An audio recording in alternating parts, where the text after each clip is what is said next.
This is the first edition of our weekly news round. So hopefully this will work and be of interest. And if you're watching it, the great news is that we have a working computer for video editing. This has been a saga. It's been a nightmare. Getting the computer, which happens to be a Hewlett-Packard Z2 G4, was very, very difficult. Then getting Linux to load onto it was not simple. And finally, getting the RTX 4000 video card to behave was also quite tricky. But I think we've done it. Well, if you're watching this, I've done it. So let's have a quick roundup then. First of all, the cars that are for sale and sold. Let's have a look around. Okay, so first up, our good friend Simon's Porsche 924 that he used to use on Targas, and I think he went out on a historic as well, regularity event. That has just sold to our other good friend Gareth. So Gareth now has an Amazon for big events, big historic events, and he's got the 924 for thrashing around on a national series stuff. So that Porsche's gone now. Over here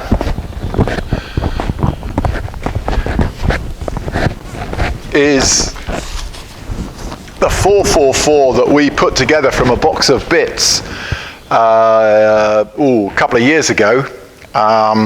It was already converted to B18, so it's a very practical daily runner, but with, of course, all the gorgeous proper dials, Speedo, before the strip Speedo came through. So this could be, I think, rather a lovely car for somebody if they choose to go for it. Very practical, as I say, it being the B18 motor. It's something you would just fire up and run for the nice days. Yep. It has lovely two-tone interior. Quite beautiful. Look at this. And the nice gauges. Can we see those? Yeah, there you go.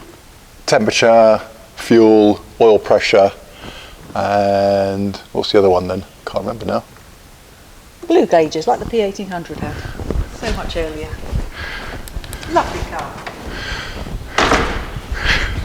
Okay, so that we need to make some effort to actually sell. We've been a bit lazy so far. So there's that one, and then another 444 over here. This one's for sale on behalf of the customer. We competed against this in the early 2000s when it was being run by Wesley, and we narrowly pipped him to the championship that early year. What was it, 2002 or 2003, I think? It's got a sweet B16 engine, so it is actually a correct 444, and a very nice car. So hopefully somebody will be interested in that soon. Well, okay, that's the cars for sale and sold. Let's go up and see what's been going on in the workshop. This morning we delivered Peter's 145 to him. We handed that over at this railway station. That's a left-hand drive that we remobilised for him. And I think that's heading off to Holland fairly soon. So that's gone out of the workshop today. In came this 220 that we've seen before actually, rather beautiful. And that's a conversion from LPG back to its 222S spec. So it's now got a D cam in it. No, it hasn't, it's got a K cam camshaft in it already. When I took the head off, it transpired that somebody had sheared one of the manifold studs and put an M10 stud in its place. So that's gone off to the machinist to be corrected. And at the same time, hardened exhaust seats. So when that gets back, head goes back on, and we'll put the carburetors in it and run it up as a twin carb. So that's that car. Gareth's. So This is the same owner as now the Porsche 924, and it's Gareth and I compete usually regularly, if there is no virus, in the national rounds of the historic rallying. And it's here to be fettled before we go out next month, July the 3rd. We're supposed to be up in Yorkshire. In honesty, it's been a nightmare. The fueling was spot on, and then to 55 miles an hour, and then as you hit trunk road speeds, 60, 70 and 80, it would suddenly go massively lean, undrivably lean. You had to drop back under 50 and it would gather its wits about it and you'd be able to drive again. So after a significant number of hours of fault finding, including a weeping, very gently weeping fuel pipe, we replaced the old fuel pump, and we left the fuel tank until last because it had a dirty grey tank guard over it that we couldn't remove without taking the whole fuel tank out. So we couldn't actually inspect it. Well, we still had the problem. I think you've probably guessed it by now. We took out the fuel tank with its guard. Come and look at this.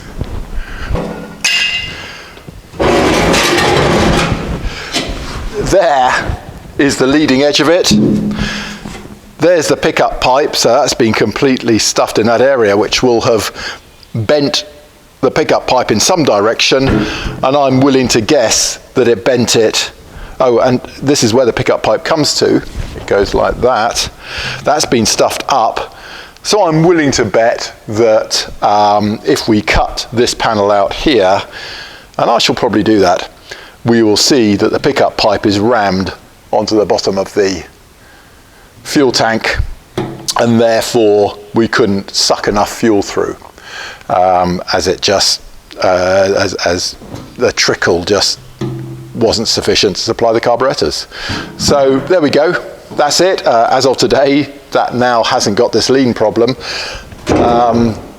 Interestingly, his carburetors, actually the floats, were wildly different heights, which meant that the rear carb was running lean anyway because the float was too high. So I'm just waiting for a pair of new damper springs to go in the SUs just to make sure they're absolutely spot on, and I'll take this out again and hopefully everything will come in nicely. The only real snag at the moment is that it does run a bit rich at idle, which means as you sit idling, the revs tend to fall off as it cokes up a bit, as the spark plugs coke up a bit. But that's the only issue. The rest of it, it's a really sprightly car actually. I quite like that engine. Okay, so that's Gareth.